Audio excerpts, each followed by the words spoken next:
坐翻喺自己個位度，出力咁捉住手，然後打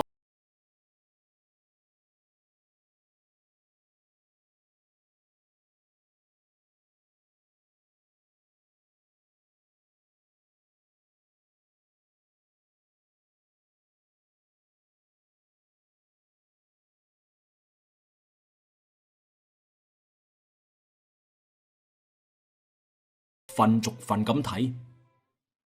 趙建兩公婆喺學校裏邊都好有名氣嘅，準確啲嚟講呢，應該話喺成個南安市甚至全省都少有名氣。李曉紅到家時依然保持住省運會1000米長跑嘅紀錄，亦都多次喺省運會各類長跑運動當中得到過金牌嘅。而趙建雖然係球類項目嘅老師，但係佢最耍家嘅仲係足球。佢仲曾經入選過國家隊，但係後尾就因為硬係遭受到辱罵而毅然離隊嘅咧。兩個人結婚4年，生咗個好可愛嘅細路哥。鄰居反映呢個細路非常得戚，而且繼承咗兩個人嘅優良傳統，自細可以睇出佢喺體育天賦方面係非常厲害。趙建夫婦嘅屋企喺學校家屬區中。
現場嘅門鎖冇任何損壞嘅痕跡，但係呢，從趙建兩公婆嘅描述嚟睇，案犯係從大門口入嚟嘅。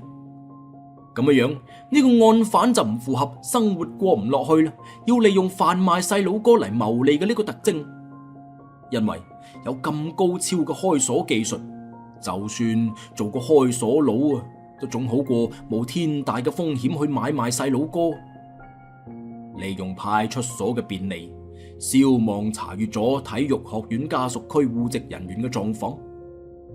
呢個小區嘅住戶主要係學校嘅老師，而亦都有個別嘅情況呢，係學校嘅老師分配到福利房之後，將呢度嘅產權賣出去。小區一共73戶，按每戶人3個人口計算，亦即係話200幾人。呢個小區裏邊0到5歲嘅細佬哥有10幾個，咁點解案犯偏偏就揀中咗趙建屋企呢？因為佢兩公婆小有名氣，乜偷細路同小有名氣都有拉楞嘅咩？唔會話某個買家因為細佬哥嘅父母小有名氣而出高價嘅係嘛？現場勘查得出嘅結論更加就令到蕭望拗頭啦。現場冇留低任何有價值嘅痕跡物證，案犯甚至係着住新簇簇嘅鞋，逃避咗警方發現磨損痕跡，戴住手套完成咗成個作案過程。可想而知，呢個係一個有住非常豐富嘅作案經驗同反偵查能力嘅案犯。技術中隊嘅手足亦都發現咗趙建屋企門口貓眼破損嘅情況。但係只係做咗記錄啫，並冇深入咁去分析。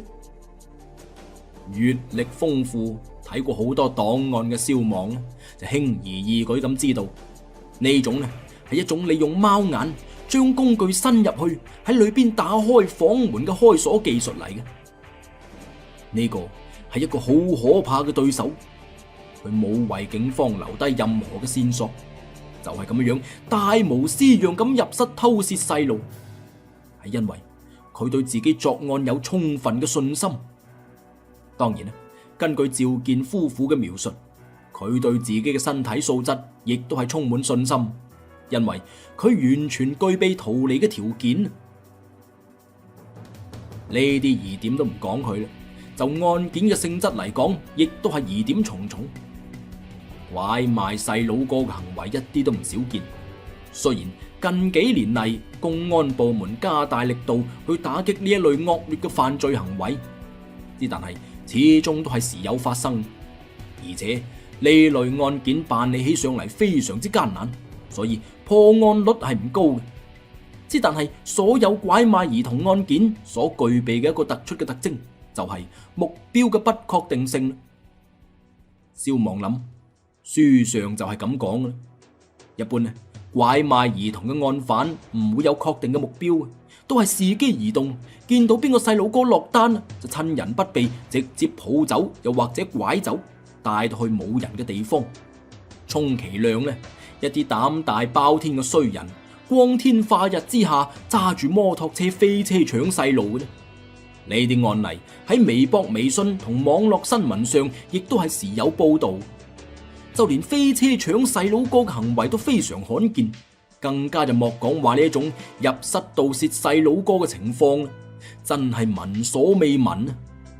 而更加關鍵嘅係，既然係入室盜竊細路，咁我哋就有理由相信本案係有針對性咁偷細路嘅。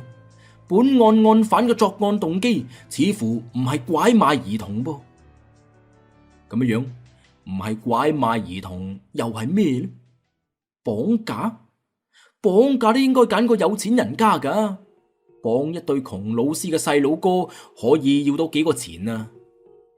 一唔係報復，只不過無論係趙建兩公婆，亦或佢哋20幾個鄰居，都一致認為趙建兩公婆深居簡出，工作生活環境單純，冇可能有仇口嘅噃。更何況責任區刑警隊嘅一個探組，今日一日就調查咗趙建夫婦所有社會矛盾關係，毫無發現。咁樣又有啲乜嘢動機令到呢個案犯去咁有目標咁作案呢？如果單單係呢單案件，咁仲要考慮精神病患者作案嘅可能性。但係台面上嘅呢本卷宗就直接否決咗呢種可能啦。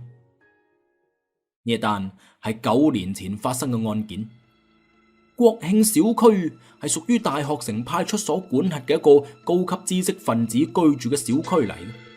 小區嘅隔籬就係軍方一個高端科研嘅院所，而唔見細佬哥嘅係一個30幾歲嘅副師長級軍官。案發嘅具體時間估計亦都係深夜。當日呢個軍官喺科研院所裏邊冇翻屋企，第二日一大早，當佢翻屋企睇個女嘅時候，就發現個女唔見咗啦。呢個軍官非常厭悶，事關個老婆瞓到冧一冧，居然完全察覺唔到就嚟2歲嘅女喺佢嘅被竇裏邊無啦啦消失咗噃，而且成個現場並冇發現任何外人進入嘅痕跡。雖然現場冇外人進入過嘅痕跡，但係警方肯定唔會相信係被隔空吸走，又或者被外星人綁架綁走嘅。所以警方最終都仲係將呢單案件定性為入室盜竊嬰幼兒案件，好保守嘅定性，因為冇人夠膽拍心口保證呢啲咁嘅拐子佬可以入到有哨兵把守嘅軍管區去偷細路哥去賣嘅。當時軍方反應非常激烈，大軍區嘅首長甚至都做出批示，要求當地辦案警方盡快破案。但係就算警方出盡咗渾身解數啦，軍隊保衛部門亦都投入咗大量精力，最終呢單案都係石沉大海。蕭望覺得呢2單案雖然時間跨度好大，但係就完全具備串並案嘅條件。第一，2單案件嘅作案選擇好似都係有目標咁去選擇侵害對象。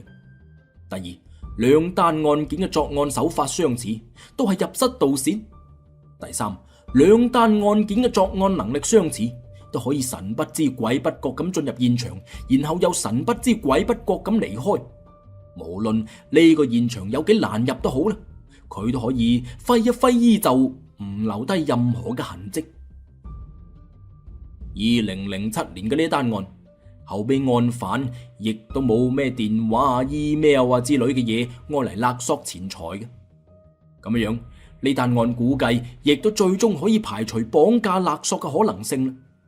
不過其實呢種可能性本來就好細啦。派出所嘅人員係更換得非常快嘅，為咗保證民警嘅純潔性，局黨委每2年都會對全市派出所嘅民警進行大換血，東城嘅就去西城，西城嘅就去南城。所以9年嘅時間，派出所所有嘅人員幾乎都被洗牌洗過一次噶啦。如果唔係，點都會有個老民警可以諗得起呢兩單案，將佢串並起身啩。好在多得自己呢一個咁粗手粗腳嘅細佬啫，佢撞冧咗檔案櫃呢一單嘢，就變成咗塞翁失馬焉知非福啦。只不過就算可以串並起身，咁又點啊？冇證據冇線索，甚至連案犯動機都完全捉摸唔清楚。